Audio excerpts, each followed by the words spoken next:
الحمدللہ رب العالمین والصلاة والسلام علی سید الانبیاء والمرسلین اما بعد فاعوذ باللہ من الشیطان الرجیم بسم اللہ الرحمن الرحیم۔ حضرات محترم، آج ہم آپ کے سامنے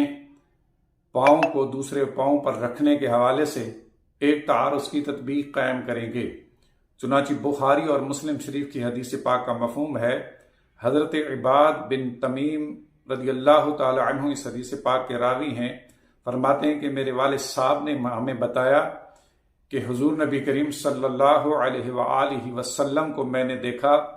کہ آپ مسجد میں لیٹے ہوئے تھے اور اپنا پاؤں اپنے دوسرے پاؤں کے اوپر رکھا ہوا تھا۔ اب اس حدیث پاک سے معلوم ہوا کہ پیٹھ کے بل لیٹ کر ایک پاؤں دوسرے پاؤں پر رکھ کر لیٹنا عذرو شرع جائز ہے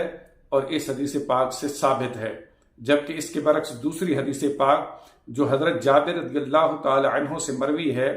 فرماتے ہیں کہ حضور نبی کریم صلی اللہ علیہ وآلہ وسلم نے ہمیں لیٹنے کی حالت میں ایک پاؤں کو دوسرے پاؤں پر رکھنے سے منع فرمایا۔ اب اس حدیث پاک سے معلوم ہوا کہ جب آدمی لیٹا ہو تو ایک پاؤں کو دوسرے پاؤں پر رکھ کر لیٹنا عذرو شرع ناجائز ہے اور حضور نے اس حدیث پاک میں اس سے منع فرمایا، جبکہ اس کے برعکس پہلی حدیث میں حضور علیہ السلام نے خود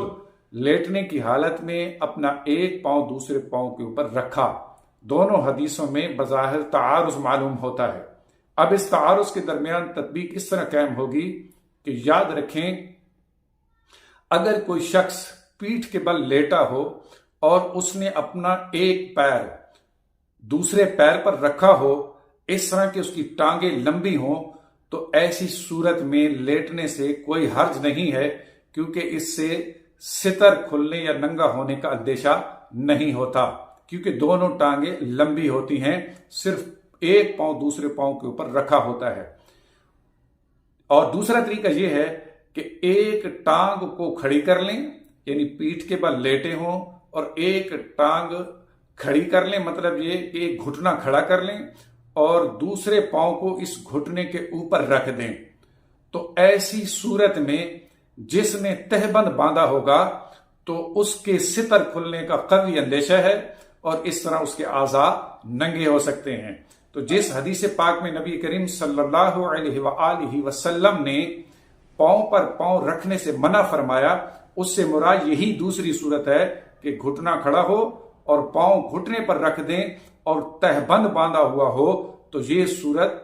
ممنوع ہے۔ لیکن پہلی صورت کہ جس میں ٹانگیں لمبی ہوں اور پاؤں کو پاؤں پر رکھ لیں، تو اس میں چونکہ ستر ننگے ہونے کا اندیشہ نہیں ہوتا، اس لیے یہ صورت جائز ہے۔ تو جس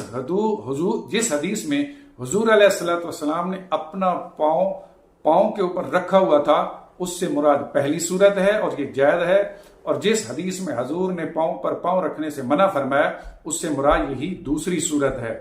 یاد رکھیں، اگر کسی نے شلوار پہن رکھی ہو تو پھر اس کے لیے بھی پاؤں کو گھٹنا کھڑا کر کے گھٹنے کے اوپر رکھنے میں حرج نہیں ہے،